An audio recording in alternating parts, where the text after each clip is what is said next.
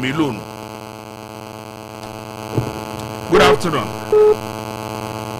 boss eba John am ne ka say okay do me tati mami tio when you follow this pa na je amaye ku a woye matim hu fu akwa me nkoma ka de wo mba ka me ho ni nje independent na and then wa je tika nipa mo se matomu a ati oyende ne ndedi mu claim dem mo ne mu di independent nipa no o se mu nya mo maka mu e wo ni enya yemfa yenjojo ni eye ni mo se matomu nipa no o ka de wa to no wa o ji mi on ka ho ene wo claim but I say hello good afternoon after your banana odin be afrefi yem bon tab ne enko wo da hanka we your banana oh any grade me check it close up papa o banana the boss you work for at 11 one year da magana o banana ba hanka we say I am mobile and then na kabush regional hospital so we waka ho eti e pede bi say isa kucheni akoshino better radio station no aba fasuno wo yabasra won MPT akoshino wonjai na yabasra Ghana for papa pada 24-hour economy na former president today but woman yin na me da say papa hello good afternoon hello good afternoon hello good afternoon I'm tell you didn't be afrefi yo man oda ala ga po akota na ka say me tell yo man da say na ko nga ko say da man o di kan ncha me boss nesa na o man bi ameka there awu wa ye nyo takra do no ye nja wu mo yo so mu ye wo skeni takra there ye nja ba da ende boga ye ni komo na ye 2 years ko bi am my 1 cd yes o ba ye di e komo no mate o man what is there so o ye yawo o de ebo ifa MP wala enkebu ni o de ebo na nto so de no finish only pray so be the alba bay on check the country what the cover type o manum actually what the cover type is color of what still what cover the we tuma kwa bo ma ya mo minister o ka tell the chase can what now that to the one fire campaign o ma o ye yo o ma na ye wo the state minister is the part she's go woman in the better tell the COVID no ma ya let you man say job the man mama say oya leader that you know Igbo le ba no offer according to the Igbo na no kwan am to scan over you say no one time party members you am okina am ka tell the party member ka the only $1 million abeg dey no abeg dey support it you know see end of official leader me da say hello mama odin be afrefi honorable commodore me too Pojoko Mama bring for penye micha my boss. Boss ke chief my file boss man. Oman ya show mu the MPP kono. Ko konko ni wo mu. Adena sen wo bo pro defend there. Why you be grouper? No but what want to JDM wa. John Germany 3.5 years do the year all them Ghana. What kind of color work so ka 10,000 a month. One kind of one. What man, what's your man is real? Come over the cool Ghana man. What bomb brand why baby? Or being chilled ice. Why are you home Ghana? Say hello. Yeah, oh my. Tell about me too. Next year, honorable my kids is out here with you like. Oh my. Sure. I mine now, friend, or say, because you love me so hard. I know you, papa, and you need to see. Oh, you might not like what he said. Other people are happy with what he said. Hello. Me say, Kawasem don't attack him. Asem now can you know? Yeah, but man can say such a person. Oh no, can I you happy no? Maybe for they happy. A two political party. Just move on. Okay. Now, me boss cake, Mechiano. na wo sa ke katembi so Oman home Lisa NDC 2016 rusu ye me kan pay Solomon Gando ka hu rusu ye what do sa ke that time we communication officer on line so some of them here juma wo ye so Solomon Gando ye ta bi rusu because so en zama ke ko de go endi mo communication be go mo na mo kire ye say the man ye na mama ye we na mama ye we na mama ye but the man can ye better ye we ya for go so we no Solomon Gando ye because one them mama na them na this time okay o my the MPP aye bia e be the chawo muka but I say hello hello good evening Oman me ba cho dum radio bi o cho dum ma Oman good evening mami tio yo man I made me show boss cake let me show you and this metro I feel to say na man oh yeah prepare to say oh yeah kusibu afi sometimes I find that I am please say that high what you say no one don't have yana man COVID no oh yeah gonna put no COVID over here see no check up the code inflation check up the oh yeah to go inflation check up the oh yeah